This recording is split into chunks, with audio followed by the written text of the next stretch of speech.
being here, guys. I just want to thank Ed for showing his work here and for being willing to talk about his work.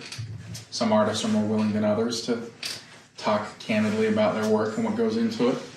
And I thank Brian for being willing to comment on it. It's always a treasure when we get Brian in here. A treasure. Yeah, it's really great. Did a piggyback off of some real fame and genuine insight. It's going to be really good to hear from him, and I think that it's nice to have Brian here in part because I think he's going to help make the case for the significance of this work, which I feel very strongly about, and Brian can make the case a hell of a lot more persuasively than I can. So I'm just going to sort of turn it over to these guys. I think the plan is just them kind of talk with each other for a bit and then maybe fold in some interaction with the audience and Q&A. And I don't know how long you guys are planning, but I'm assuming probably not more than an hour, right? Yeah. You actually have a thing to... I don't, oh, you're good, but give us a sign. If you know. I would say 25. 25 minutes. 23. Yeah, Yeah. So we'll see what happens, but I'm gonna sit here so I can kind of keep an eye on the door in case people come in. But otherwise, yeah. Thanks for being here. Don't chase them away. They're welcome. Okay, so we'll start. My wife tells me that I say queso all the time. Okay. Queso. Queso. Speaking Spanish, but okay. So you introduce yourself. Tell us about you. Tell us about your work, and then we'll follow the format of the breaks. But first, allow me to thank Brad as well. Thank you guys for coming. Thank you, Brian. I want to also thank Susan Kruger-Barber, who wrote a beautiful piece and we put in the brochure. All of you have been extremely kind, and this has been a very, very uplifting experience for me. My name's Eduardo Alvarez. I come from Chile originally. Been here 22 years, out of which 21 have been in Provo. And studied fine arts back in 76, 79, around that period in Santiago, in a university, Universidad Católica, which is the major university in Santiago or Chile altogether. The art faculty was, or the art school was founded and organized by Joseph Albers. Right after they did the Black Mountain Project here, they moved to different countries. The first one was Chile, I believe, and founded a few schools of art. And that was a very, I don't know, it was very a big influence in what we all did. Actually, Walter Gropius was there too. The whole Bauhaus theme was what really got the school going.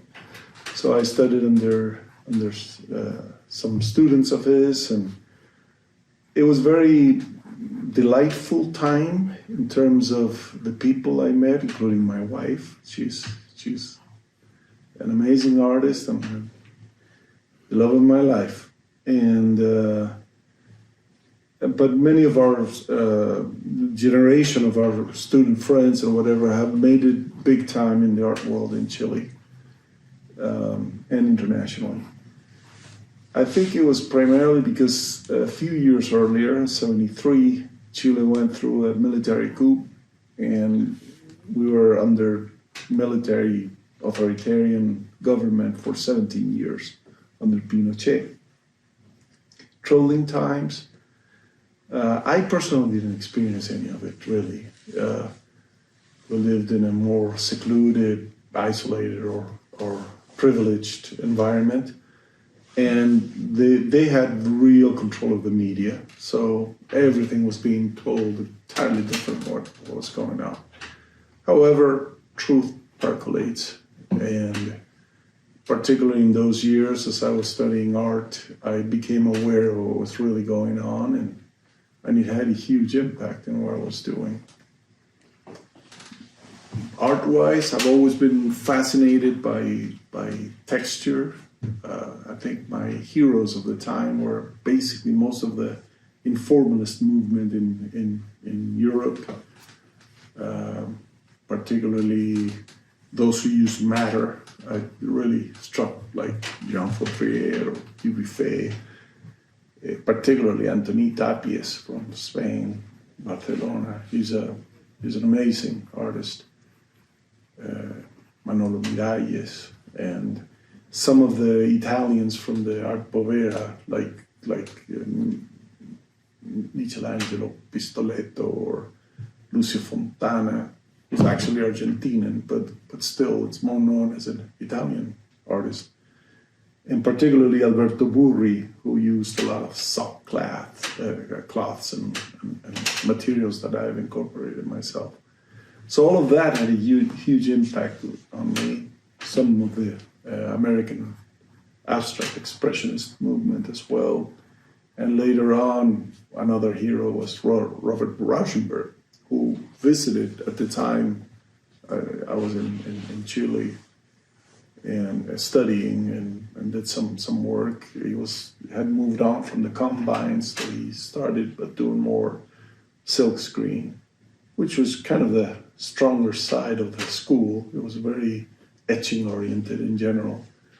I was more a painter, but really all of that seeded in very strongly. And at the same time, I mentioned I met my wife. We married, and in 1979, Chile, there was no way to make a living as an artist. I mean, with the military government, it was very limiting that way. So I went into the field that was closest, which was advertising and graphic design, which I made a career of throughout my life. I worked as a designer and photographer for a few decades now. And long story short, we moved to the US. I lived here as a kid around the late 60s with my family. My dad worked for the UN. I lived here for about 5 years, between 9 and 14. Very formative years. Fell in love with America. The dream it really brought. I lived a very Norman Rockwell kind of existence in the US at that time. It was very uplifting for me, felt very free. And it was a very interesting time of awareness of what was going on. Vietnam was at full play. We had Nixon being elected. Lots of protests. I lived in the suburbs of DC in Silver Springs, Maryland. My dad worked downtown, so I was exposed to the whole thing. Bobby Kennedy, Martin Luther, when they were assassinated. I lived that, Woodstock. It left a huge impact. And when I went back to Chile, which is a conservative society, a little bit backwards in certain ways, very classist, very stratified. Came back to attend high school at a British school, very posh, very constrained in many ways. I craved for going back to America, and I was felt that for many years, until I finally convinced my wife back in 2001, in January. We moved back and started again. It was like being 20 again, only with 5 kids on board. So it became a struggle, a fruitful one at that, but still a struggle, to relocate and really start over. I sold business, house, everything back in Chile and started here.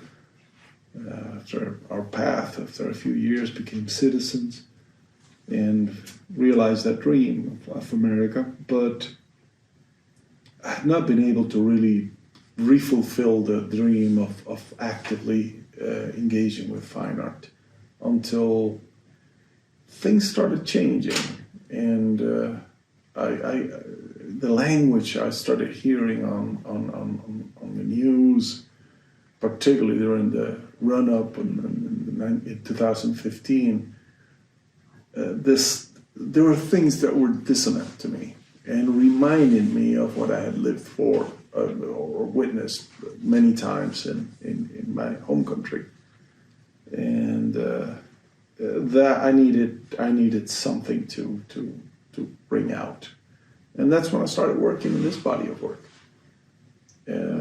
I try to, as much as possible, keep it regarding what's going on today, though it of course captures a lot of what I've been through throughout my life.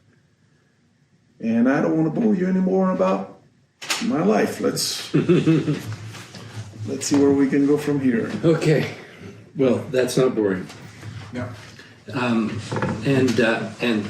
some detail. I've known Eduardo for quite a while, and there are things you're talking about today that I didn't realize. But I do want to ask you about maybe every artist feels to some degree, whether they're, but your work feels very authentic to me, you know. For me to take work like this in, because it is not appealing to me by soothing me, you know. It is not appealing to me with a traditional sense of beauty. I want to talk to you a little bit about beauty in a bit, because I feel like the work is beautiful, but it's a confrontational thing, and but I think that artists feel like there's something inevitable about the work that they're doing, and I want you to I'd like to ask you, how did this work become? I guess to some extent you've answered that, but talk about that a little bit more about it. Yeah, I think perhaps the word could be unsettling, hopefully. I mean, to me, it may be a little bit unsettling. I've been surprised by the response and how a lot of people have managed to feel it in different ways, and that has been very appealing.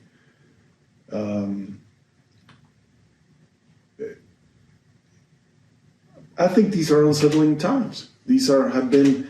I believe honestly that the world is going through a big depression, whether because of COVID, because of the division that exists, we see in the Western society, and not only in the U.S., but there is clearly some forces at play that are in conflict. Reminds me very much of the era of the late 60s in the type of things that are. I was just surprised at the news we heard today about Supreme Court leak. And you think it's about the same period. I mean, that was instituted, in 73? Actually, my birthday was 73, 22nd of January. So it was like, good things come that day. It was like reliving that. And funny enough, same year, come September 11, was the military coup in Chile. So to me, September 11 is a double hit. It resonated both times as a very, very traumatic day. In both countries, in different moments in history, 73 or 2001, about 3,000 people died that same day at once out of a violent event. So, yeah, there are things that are not pretty that are going around. And I felt that I need to try to bring it out, hopefully in a way also that allows for some thought of relief, hopefully some humor too. I actually find some of these pieces kind of hilarious. They may have some, or if anything, kind of tongue-in-cheek. There are elements like in that piece right here where there's a leg that falls into an orthopedic foot, and it just couldn't stay put. I mean, it was like, it didn't fit inside the frame, so it had to overflow somehow. And to me, that is humorous in a way. Particularly, many people go, I'm not sure if he's jumping in or he's trying to get out. So, I mean, just leaving those things open, to me, allows us to broaden our view of things. I sincerely believe art is something that we can share of ourselves, and relies heavily in visual art on what we see and what we learn to see, and not just the obvious, but a little bit beyond that. And that's what I've been trying to do. Yeah, I mean, one of the notes that I wrote down is that your work hurts. You know, I mean, not every piece, but it hurts, and I Serves you well. yeah, because I deserve it. Yeah, that's right. But I know you, and I've known you. I knew you. I had met you before this body of work emerged. Yes. And you are a gentle person. You know, you are you are not angry and brooding. When I get to know you, I'm kind of amazed at that, because I think when I feel like I'm having troubles, I think, yeah, but Ed, Ed has seen worse. You know, I mean, that's one of the things I think about, and so I wonder if you can kind of talk about. I mean, you don't see beauty in the putting kids in cages. You know, I mean, that's not a beautiful thing. No, obviously. And so I'm not suggesting that, but there is something.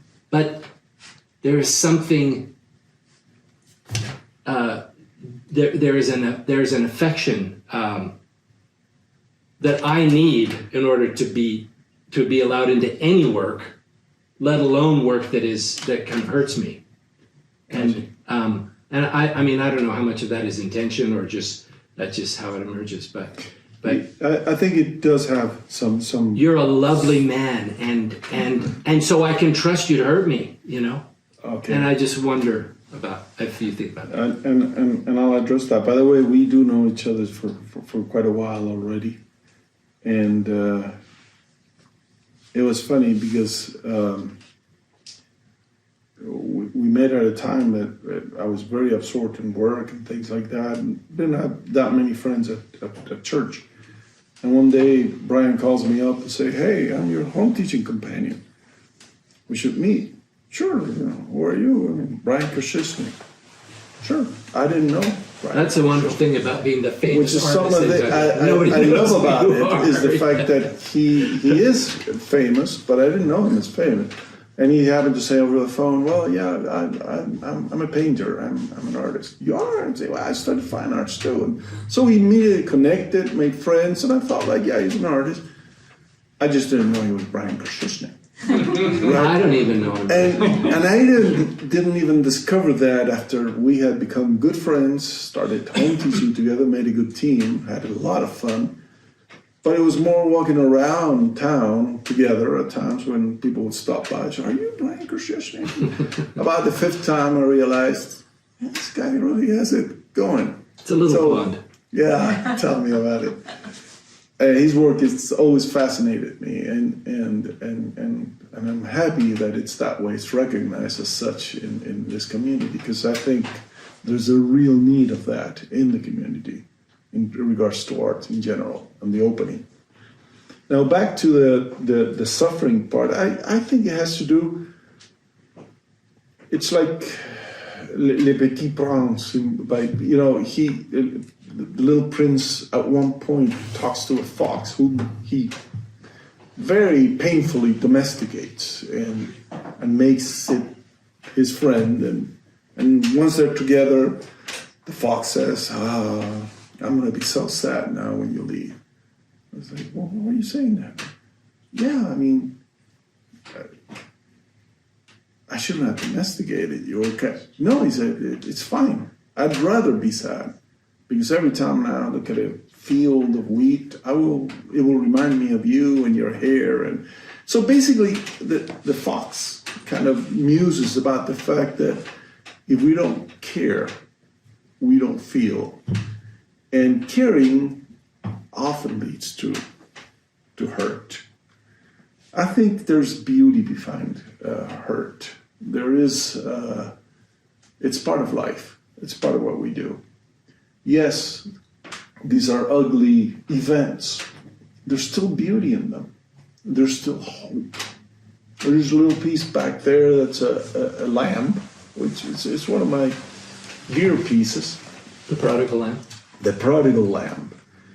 And it's basically a bunch of matter and elements that are all twisted and turned and scorched and seemed like they've been through a lot of pain because of his undoings or whatever. To me, he represents that prodigal lamb.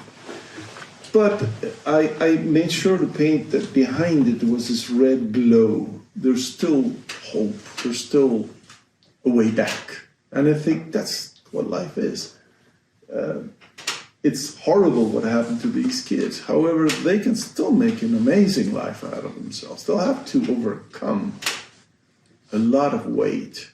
I can't even imagine how difficult that will be, honestly. I don't think many people understand how bad this experience was for, I believe it's about 5,500 children that were separated. And even if it were for a little minute, I mean, I have very, very close ties to my grandmother who passed away many years ago. Very strong feelings for her, particularly because we lived originally in the southern part of Chile, which is cold. And when I was about 8 months old, I caught an ear infection that was very, very painful. And my mother was desperate because it was so cold in the area that it was affecting me. So she drove me to Santiago to her mom's house. And I went to it's about 400 miles. And it's much milder climate. And went to the doctor and whatnot. And they decided that the best thing for me would be to remain in my grandma's house for, I am not sure how long it was, to be quite honest. It may have been a couple weeks, could have been a couple of months. You were a kid. I was 8 months old. I don't remember. Oh, you were 8 months. Okay. I don't remember. But to me now, as an adult, when I look back, it clicks why I was so close to my grandmother. To me, she was like a mom. It was a very, very strong bond. And there were certain things about my relationship with my mom that was very, very troubling about this whole thing. So I'm thinking, like, if you're a kid, you're being separated. It's like being lost. Without any clue whether you're going to see your parents again. Without even understanding really what's going on. It is extremely traumatic. And it'll haunt them for life. But I think those who prompt this, and for the wrong reasons, are probably going to be struggling a lot worse, if you ask me. There's still so much beauty behind what will happen. I think that's the outcome of life, really. It's not simple. I don't find it ugly. I think there's, like you said, I believe these things are beautiful. But they are unsettling. I do feel that. There's this quote that from an essay by Faith Heard that she delivered recently. It hasn't been published yet. You can email her if you want to read it. But the essay was Mormon Kit, Should Dewey and Critique of Mormon Worship and Culture. But this quote I persisted as I was kind of thinking about coming here. I just want to read it. In my experience, the term uplifting in today's Mormonese has become an anxiety-laden code word for our fixation on all that is wholesome, nostalgically familiar, soothing, pleasant, positive, and above all, devoid of bad stuff. In this way, uplifting has become what Lifton, one of the philosophers she quotes a lot, what Lifton terms loaded language, a word with emotional valence that has the capacity to shape decisions such as limiting or avoiding intake of challenging art. Uplifting has lost its definitional complexity for something that elevates one's point of view, giving one a higher spiritual vantage with which to see the world. Sometimes uplifted viewpoints come from art that disturbs or unsettles us, that brings us into contact with tragedy or violence or depravity, that uncomfortably stretches our capacity for empathy or shifts our attention so that we see the need for a more expansive and robust source of hope. The narrowed meaning of uplifting in Mormon discourse has lent itself toward a policing role within Mormon culture. And I think about that kind of thing when I talk about when I say that your work hurts, that in some cases I'm forced to confront, usually things that I know something about. It's not like you're talking about things that are not universal. But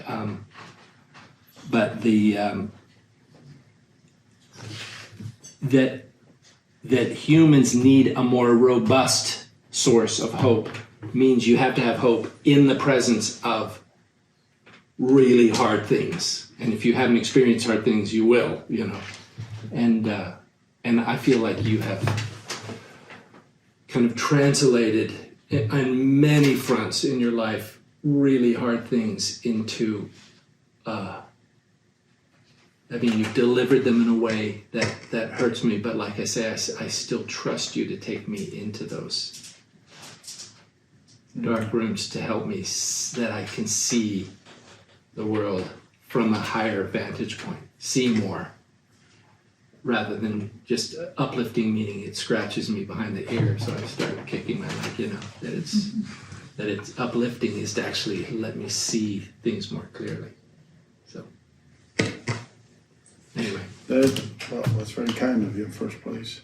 You bring up, one thing, if I have to also talk about the work right now and where I stand, I am unapologetically LDS. I strongly believe in the message, in the gospel as such.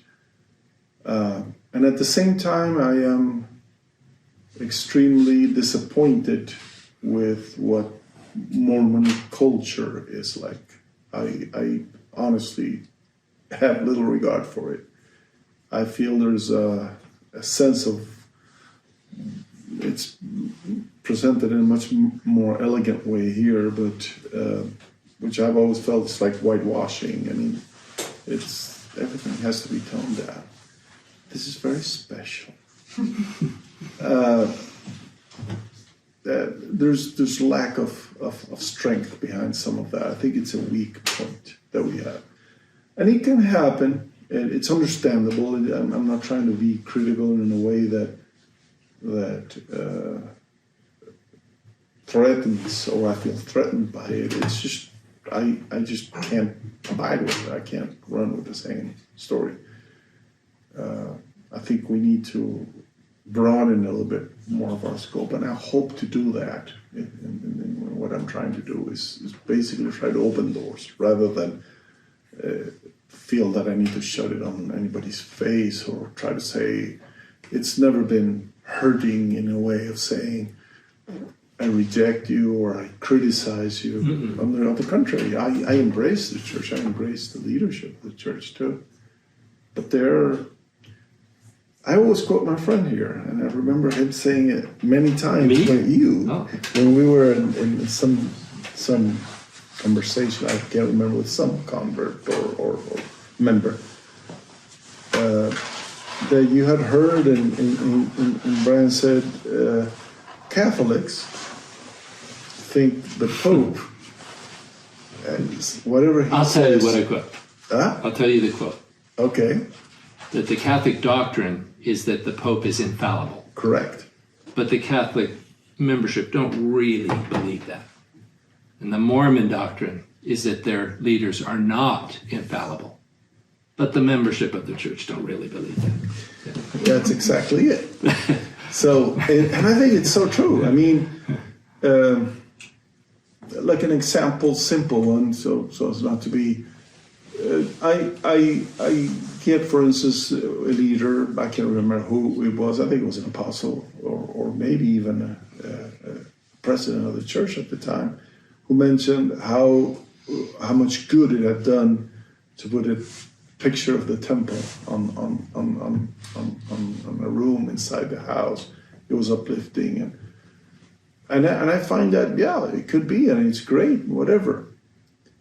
What I struggle with is that I feel like everybody now has a temple, but that's okay too. The problem is if you don't, then okay, wait a minute, where are you? I mean, what's going on here, right? The piano lessons and everything has to be like like if it was a pancake factory, and we're not.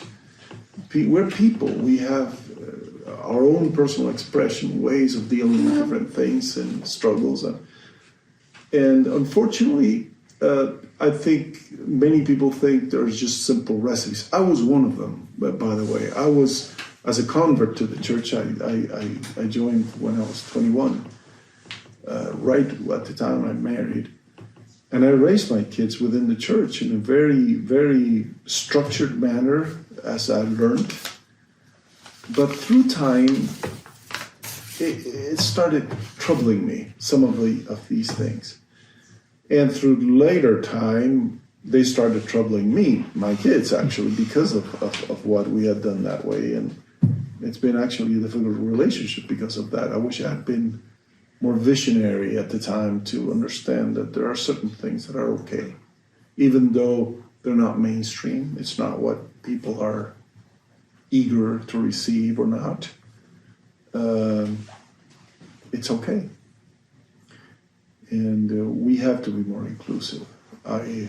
If anything, I think we need to be more inclusive. And I may portray the doings of some people, which I completely detest, but it doesn't mean I detest the people. They may have their perhaps twisted reasons, but they're obviously trying to do what they think is best, even though unfortunately sometimes it's not the best interest of everybody. So when I bring up this level of conflict, I'm not trying to say you need to pick a side. This conflict isn't good. The end result is not uplifting. Let's put an end to it, or let's try and fix it somehow, without necessarily going after everybody else. I don't know. That's my feel, at least. Well, I think we should get some questions. I love that. Yeah. If there's anyone who has anything they would like to ask or get comments on of him. Now, just let me know if you don't want me to film you or anything. I won't, but I'm kind of here to just film the whole thing, so yeah. He can blur your face. I can blur your face, or just tell me after. Just be like, Or blur just your mouth if you swear. That's the thing. yeah, I'll blur your mouth. You've talked a little bit, or at least Brian and you have talked a lot about the conflict in your work, and I can't help but think of a conversation I had in Costa Rica with artists there. They said, oh, Costa Rica is so calm, we don't have a thriving arts community like other places. And I know Chile has a rich and thriving arts community. I've visited there as well. What is the role of conflict as the grist for the creative engine in general? I think it really was an interesting observation. And I don't know if it's true, but I thought it was something to think about. They didn't have good art in Costa Rica. This is my first question I want to ask you. Because Francisco Zuniga is from, he was born in Costa Rica, so I love his work. Yeah. But in general, it wasn't quite as robust, let's just say that. Okay. In my opinion. And this artist. A sample of two. Yeah. So can art exist in a peaceful situation, or in this world, does the the conflict create opportunities, kind of like a backcountry song, to express and explore something because of that? Yeah, I think that's a big great tango in life here. I'm glad you asked it. I personally, I believe it certainly can, and it does. I don't know much of Costa Rican art. I may know a little bit about their folk art. I actually lived in Costa Rica for a couple of years as a kid. It's one of the most beautiful places I've ever been. It is. And people are just darling. I mean, it's Pura vida. ticos are outstanding, really are. And the art form that I saw there as a cultural, what in we call folklorico, folk, basically comes from folklore, from popular, more naive, if you may, is outstanding actually. Those little carts that they paint, and I mean, it's very rich in many ways. But to James's But again- question, do you think that Conflict. the conflict is a necessary component? Or in a personal way, Or would you be I'm- creating anything if you didn't have these experiences? I mean, you know what I mean? Yes. I mean, I believe that. I'm trying to be honest. I'm trying to think of it. I mean, for instance, when I came to terms with what I wanted to do, painting, was in a very comfortable point in my life. I had a very rebellious teenage years, I want to say, and but then there came a time of calm, and that's when I started painting, and I was very prolific in that period, and they were not as harsh as what you're seeing here. They were more landscape, kind of surreal, very internal. I often want to go back there, to be quite honest. I think it's a body of work I want to take over at one point. It doesn't have to be all conflict. But then again, I don't know. I had already been experiencing some things. I mentioned I was privileged in Chile. Let me try and portray that.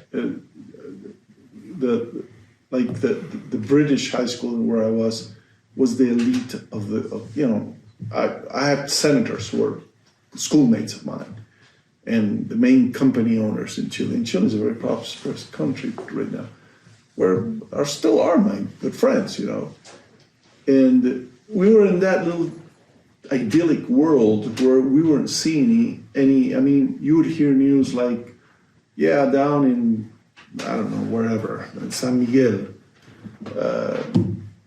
they killed 8 terrorists. That was the news.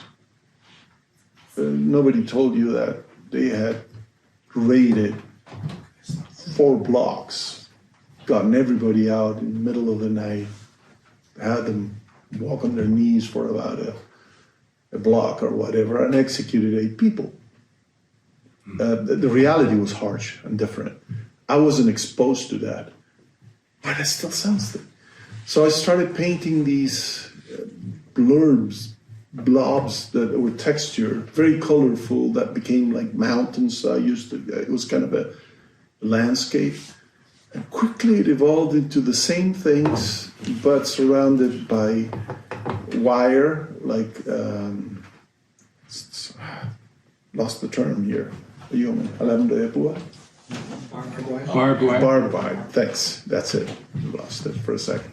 Actually, he served the mission in Chile too. So he knows what I'm talking about. He knows barbed wire. Yeah, well, I mean, that's all I ever said. yeah. First word I ever learned. So, and torn down walls that look pretty much what you can see in today's news, and what's going on in Ukraine and things like that, and it all came out of texture, and it didn't come as these pieces did, which was deliberate. It came out on its own. So what I'm saying is, I don't know really. I mean, When there is conflict, it just will show up. It shows its face some way or the other. I think art basically is a reflection of life. And if it's a peaceful life, you're blessed, but it doesn't mean you won't be able to make art. I think this is what's been the experience in a lot of ways here in Utah. When I first came here, I was very critical, honestly. I stepped in, I looked around a little bit, went to a few galleries, and I told my wife, they just discovered Impressionism. It changed, and I think it has, and it's flourishing, and I think it's good. I love what's going on. And it doesn't have to be harsh. I would not characterize your work as harsh, but I do characterize it as extremely thoughtful. If you look at Brian's process, it's not wanting to bite you or scare you with a skull or whatever. Yet, if you're going to show a mermaid, it's probably sitting down on the beach and there's a kid with a stick trying to poke it, and see if it's still alive. The painting's called Dead Mermaid. I see that. I mean, it's actually funny when I saw it. And in general, his body of work is thought inspiring. What you do, James, isn't. You've lived in a. I'm sorry, I'm not trying to say that nobody's lived any conflict here, but as an environment, it's not a war zone. Though we all have our history, don't we? And as a culture too, as a group, believe me, there's a lot of history here that's been ours. But what I'm trying to say, life is conflict, even in peaceful times. It is. There's a battle between wrong and good and evil, and we've tasted of that fruit. And a lot of what this body of work is about is how much we question that or not, and how much they try to sell us something. I've mentioned often, like, if you allow me, like, for instance, this piece here, I mentioned it before. Is this a character? Yes, it is. Is it? You kind of see like a body, but if you touch it, it's flat. I mean, there's nothing here really. It's just a bunch of rags tied to a panel. Yet you think it is a body, and you buy it as such. And that's kind of the whole thing. The visceral part about the memento mori, and some of these are objects, many of them just very humble and silly objects, and they try to show up as something that they're not, and that's how they're presented to you, and you digest it and you believe it, but it's not, but it still gets the meaning across. I mean, it's all that ambiguity. I think that's an important part of what's going on and what I'm trying to portray here. Yeah, so you don't have to live in a war zone to experience Oh, certainly not. conflict and tragedy and blood and death and disease and, but yeah. Yeah, I think that it has to do, I think it has to do with the authenticity with which you approach the myth of life. At whatever point, a tragic one or a less tragic one, it has to be an authenticity to that. And if you're being authentic, then you're not. If your work is gentle, you're not being blind to the harsh parts. And if your work is authentic, if your work is harsh, you are not being blind to the gentle parts too. Which is, I think, what we're trying to do. Yeah. That little piece right here, though it's hidden behind this, is very simple. It's just a bunch of matter. It's kind of dark. Whose hand? But it has silver linings. That was my original idea behind it. It's got a little bit of silver in the texture on top, which is kind of uplifting. And then I added two little hands there. They're my grandchildren. That's why I called it Helping Hands. There's so much beauty around us, even in dark places, if necessary. Brad. I've obviously spent a lot of time with the work and spent a lot of time trying to talk about the work to other people. And a couple of things have stood out to me, and I don't know if this is, like, these are questions I wanted to ask you actually all month. Or maybe just comments that I want to get your response to. Two different things that have emerged for me. One is the degree to which, like, there's more than just texture. I mean, there's texture, there's matter, there's three-dimensionality, even though everything's hanging on the wall. But there's an invasiveness to what's happening here. Like, this stuff is, I mean, sometimes literally leaping out of the frame, or at least leaking out of the frame or something. But like, there's a blurring between like what's safely contained in the frame, and it makes it kind of confrontational. And you get a lot of that, like whether it's Mickey Mouse sort of peeking through, there's like a barrier that's being violated. Maybe it's a border, maybe it's a three-dimensional barrier, whatever. Yorick. But throughout, you know, and it's often the case, I'm noticing that the pieces, that the moments in these works that are most invasive are also most provocative. I don't know if that holds completely across the board, but it does seem like a recurring pattern. That what's coming off most is also the thing that's provoking us. On the other hand, I've seen an awful lot of art, or an awful lot of work, art adjacent things, writing, that traffics in suffering over the years, that uses suffering as its subject. And it's very easy, especially when the suffering in question has strong political overtones, it's very easy to depict suffering in a way that either trivializes the suffering in question, almost commodifying it, Exploiting it for sure, or sort of weaponizes it sadistically toward the viewer. In other words, there's definitely like a dimension of sadism. I think this is what Brian was trying to get back earlier. There's a tenderness to this, and it's not a tenderness that is papering over or trying to make the suffering seem less severe or something like that. It's a tenderness toward the audience. It's a you know, there. And for me, the tenderness in question is sort of the opposite of sadism. It makes the work heavier in a certain sense, because it's like you can't just, it's not just a provocation. If something's just a provocation, that's almost like a filter you can put up between yourself and it. But it reaches out to you, in part because it's doing it kind of like tenderly and compassionately and forcing you to reckon with it, not as a piece of exploitation, but with something that's real and genuinely tragic and horrific, and then in its own way, like still holds out the promise for beauty, like in atonement, right? Like redemption it encompasses violence, it's messy, it's a process. It's horrifying, but it's all the more real and potent. So, I guess, I mean, those are really just comments I wanted to make about the work, except like to the degree that what I'm saying is coming close to something that you're conscious of. I was wondering if you could kind of comment on I guess, you know, how do you avoid falling in the trap of, especially when the work is so clearly intended to provoke on some level,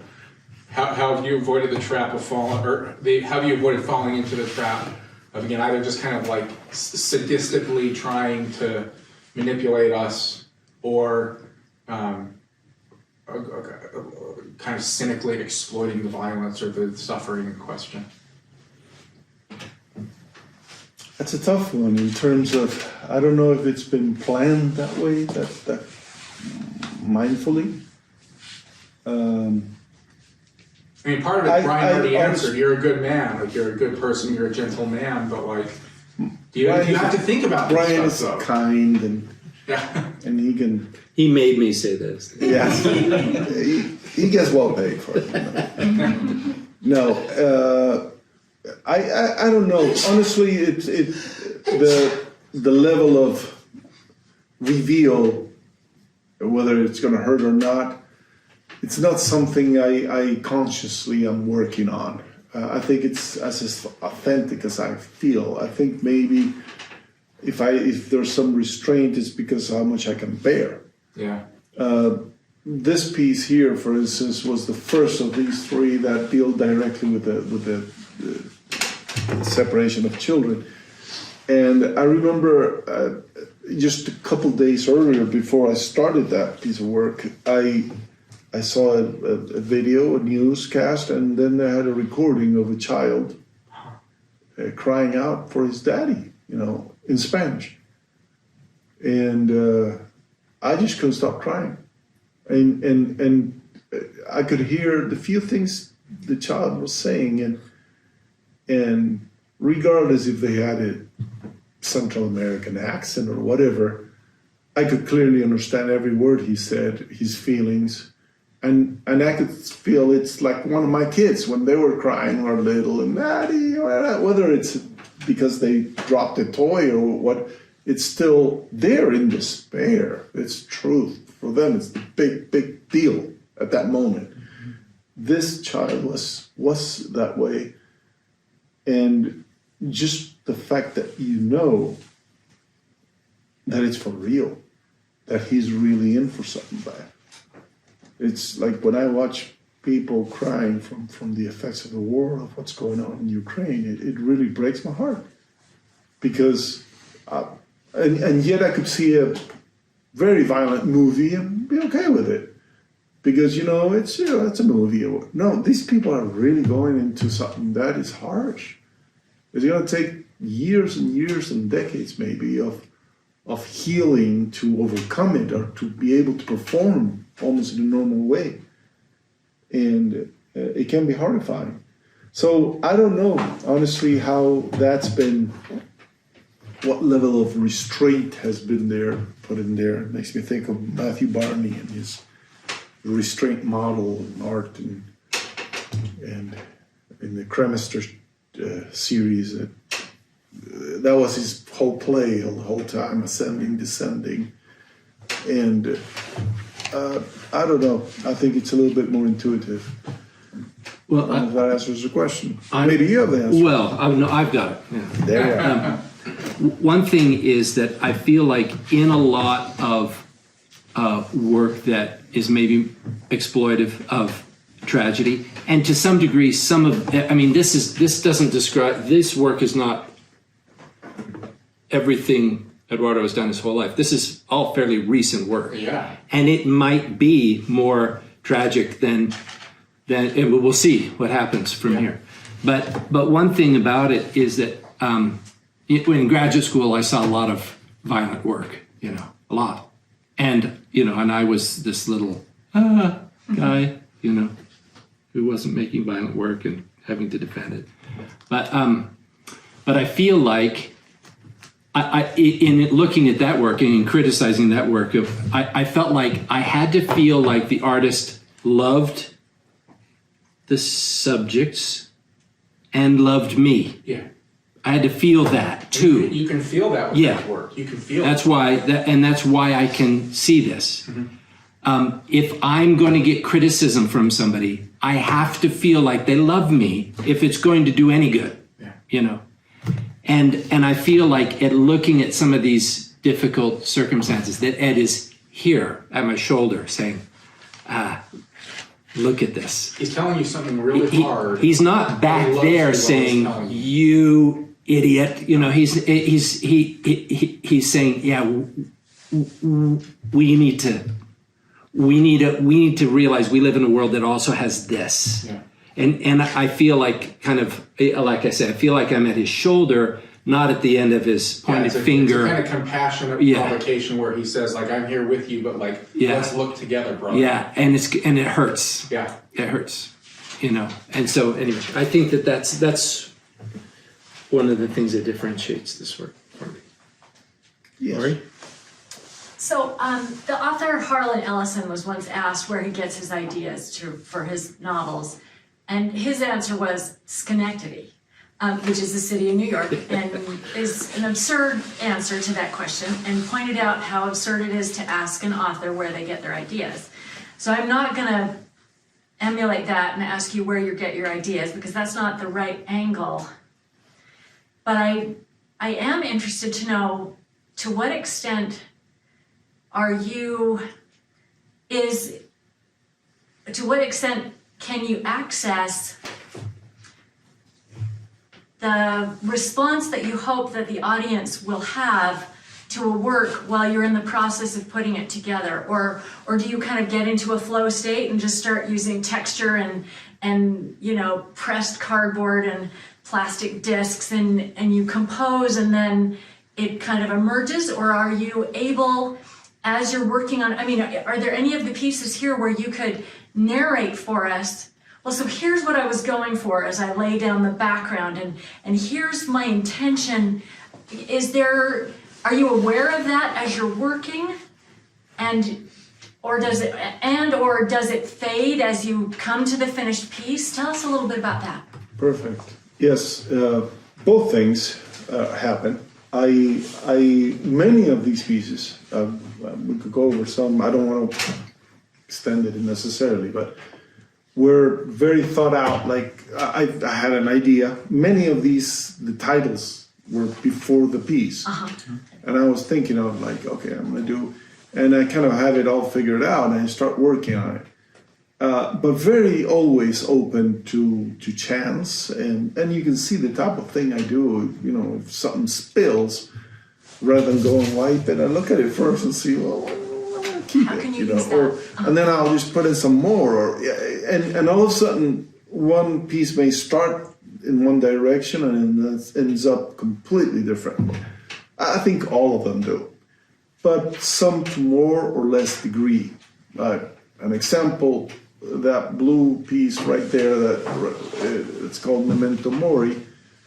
I had the idea entirely in my head before I even started it. And I don't, because of the nature of these things, I don't sketch too much. I like to draw, I can draw fairly well, but I don't, Brian here is a sketcher. He has a sketchbook library, which is great. Back pocket. There you Yep, go. mine is in his hands right now. It's in my notes folder. I write in ideas sometimes or concepts. It's just a reminder because you can't keep everything in your head, Sure. So just being there, and sometimes I revisit it and I pull this one out and say, okay, I'm going to do this piece or whatever. So I'm constantly gathering. I mentioned before, I think it's about seeing.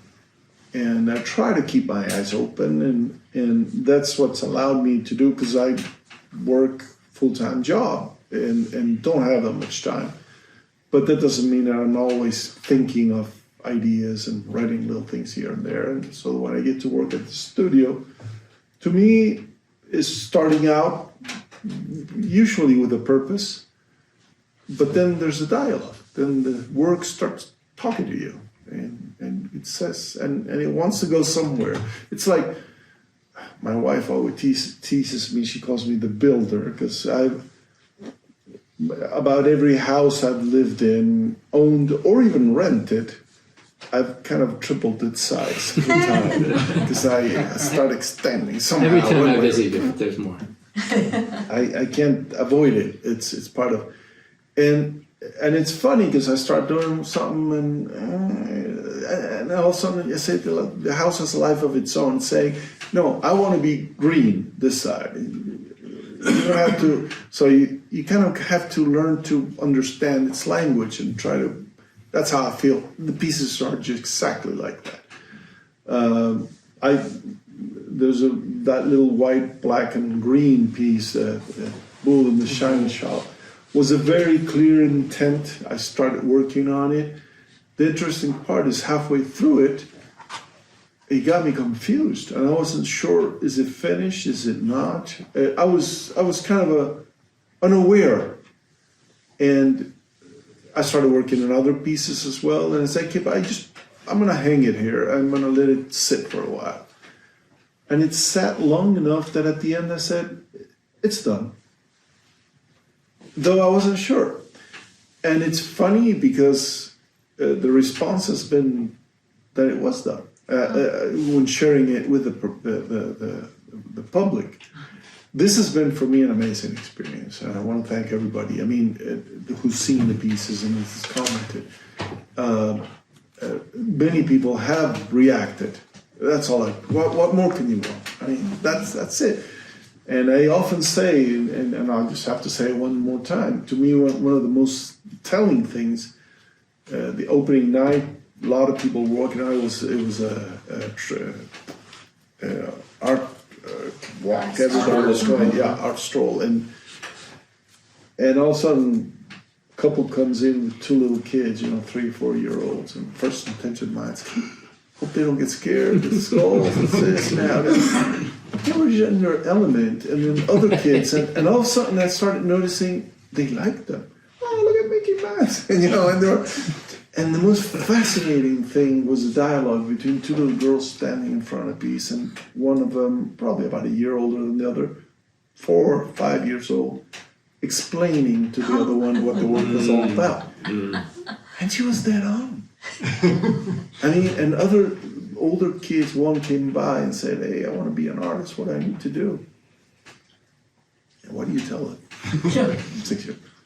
Okay, well, first of all, do you like to draw? Yeah, oh no, sorry, no. Keep doing it. Always do that. And look around, learn to see things. And I kind of try to explain to them, and learn to look. That's the most important thing. Read, learn. That's what it takes. Just do that. And the children were amazing. Their interpretation, there was another kid visiting one day, and I asked him, what do you think of this one? And he would tell me, and then the other one. And they weren't far. Certainly just as good as anybody, but even more to what I originally had thought. Because if people say, is this guy coming out or coming in? Who cares? Yeah. It doesn't matter, really. The answer is yes. It is both, and all of the above, and any other one you can think of. If it suggests something to you, it's done its work. If it allows you to see the world a little bit different, the better. And good thing for that creature, because it communicated and it didn't stay put. Thank you. Do we need to sum it up, Brad? Had enough? I think we should wrap up unless anybody else has a question. You've got a question? Yeah, I've got a question. So we've been on the philosophical level, on the concrete level. You've got a lot of really interesting objects here. How do you collect and gather objects, and then how do you, feel out what objects fit in a specific piece? Where do you get all your skulls? Yeah. Those two questions have been so frequent that you wouldn't imagine. Should see his living room. Just his scullery. I think I'm a collector. I don't know. I in this catalog I put, there's an artist who mentioned, he says, you are defined by the objects that you surround yourself with. And I think it's a reflection of us in many ways. To me, my parents were collectors, I want to say. And my dad started collecting stamps as a kid, and he got me into that very early on. And to me, being a philatelic was not just I collect stamps. No, I got into it. I knew, 19th century. I specialized in the U.S. stamps at the time. He was a little more Chilean, and could see the varieties between one and the other, and the whole culture behind just that simple element, a postage stamp that we throw away. Books were the other thing. They were always, and that opened the door to look what a flea market was, a thrift store. They were always there buying books, particularly here in the U.S. So I grew up in that. I remember. Do you dumpster dive? I mean, do you get stuff from anywhere? All over. And throughout my life. Discarded things, and purchased. I mean, there's a piece there that has a shredded metal thing. I picked it up from the side of the road. I mean, it's really literally like that, as well as antique shops, thrift stores, wherever the occasion rises. If you got junk, just let me know. And I used to call them junk. I mean, we like antiques in general, but the term antique is so loaded. I hate it. Because I mean, when I say antiques, we had like irons. I don't know. The truth is, it started. It's funny that I know now where it started. I mean, the irons, for instance, because once somebody came into our house and the little boy said to, "Wow, Aunt Ruby really likes to iron." And it was like they had like 50 old charcoal with chimneys, without all kinds. And it all started when I was like 15. I went out to help my mom. A friend of hers who lived in Milan came to Chile to close up her dad's, who had passed away, apartment. So they needed to go to the stores, bring stuff out, liquidate the estate and whatnot. So I was young. My mom said, "Come with me," and I had to load this trunk up there full of stuff. And amongst it, 2 irons, those that you heat up, very beautiful. And when I saw it, the first thing I thought, Man Ray. If you remember, there's a Man Ray piece. It's one of those irons, but with nails soldered, a line of nails protruding from the. And I thought that was the coolest. And this one looked just like it. So can I have it? Yeah, sure. I brought it over, 2 of them, and I glued nails to it. And I had my own Man Ray in my room. And from there, I found another one, and all of a sudden, and when we got married, Ruby brought her own, and we started collecting. So when we had about 60 of them, different, when we moved here, I said, like, yeah, the irons is something I like, and we'll keep. We took care of all our estate. We just liquidated everything, because it was. And so we almost had done with everything. I started put a few of them in the box and try to lift them. Okay, these are staying. So we had to leave them behind. Well, we got about 70 now, right now. Again, it's like you can't stop. I just. The irons collect you. They talk about people who've used them. You think, I mean, that's the beauty behind them. They're like they talk. There's all kinds of things, I don't know. So that's the base. Some are more discardable than others, and all of a sudden I started using some of them in my pieces. I don't know if that answers the question. Thanks. Any other questions or comments? Thank you very much. Thank you so much, everybody. Thanks.